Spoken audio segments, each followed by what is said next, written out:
श्री स्वामी समर्थ. श्री स्वामींच्या कृपेने हे 20 तोडगे तुमच्या सर्व अडचणी दूर करतील. आणि 11वा तोडगा आहे 100% लाभदायक.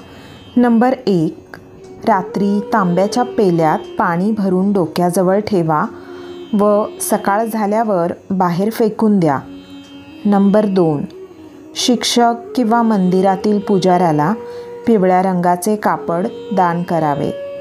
नंबर 3, पाण्याने परिपूर्ण असलेला नारळ घेऊन आपल्या परिवारावरून ओवाळून नदीत सोडला पाहिजे किंवा जाळून टाकला पाहिजे. नंबर 4, मातीच्या पात्रात मध भरून त्याला झाका.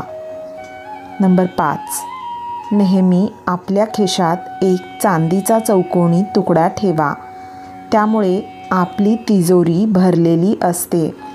नंबर 6, दररोज कुत्र्याला पोळी खाऊ घाला. कुत्र्याला पोळी खाऊ घालणे अतिशय उत्तम असते.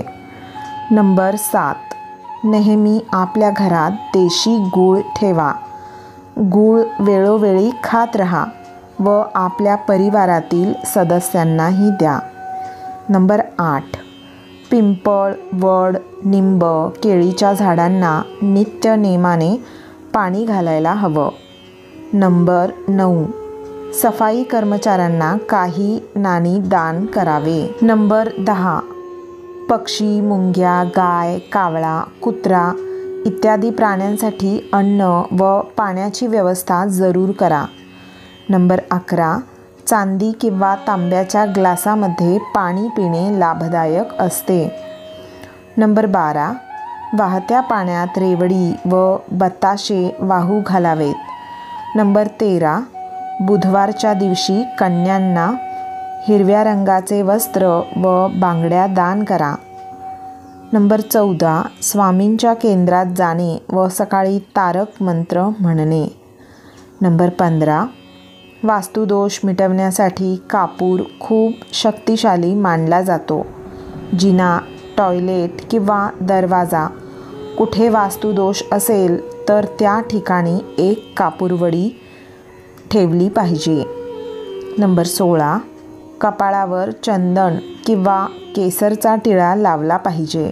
नंबर 17, तांब्याचा जुना शिक्का घेऊन त्याला मध्यभागी छिद्र केले पाहिजे व त्याला लाल किंवा सफेद दोऱ्यात बांधून गळ्यात घातले पाहिजे. नंबर 18, झोपताना आपले डोके सदैव पूर्व दिशेला असले पाहिजे. दक्षिण दिशेला डोके करून झोपू नये. नंबर 19, पांढरा, काळा किंवा या 2 रंगांची शाल गरिबांना दान करावी. नंबर 20, घरात सकाळ संध्याकाळ कापूर जाळा व घरात सुगंधित वातावरण तयार करा. जर आपण या उपायांना अचूक प्रकारे केले तर तुम्हाला कोणत्याही प्रकारची समस्या येणार नाही. स्वामींचे प्रत्येक समस्येवर उपाय आहेत. या उपायांना अचूक पद्धतीने केल्याने प्रत्येक समस्येचे निवारण होते. सुखसंपत्तीची कमी होणार नाही. जय जय स्वामी समर्थ. श्री स्वामी समर्थ.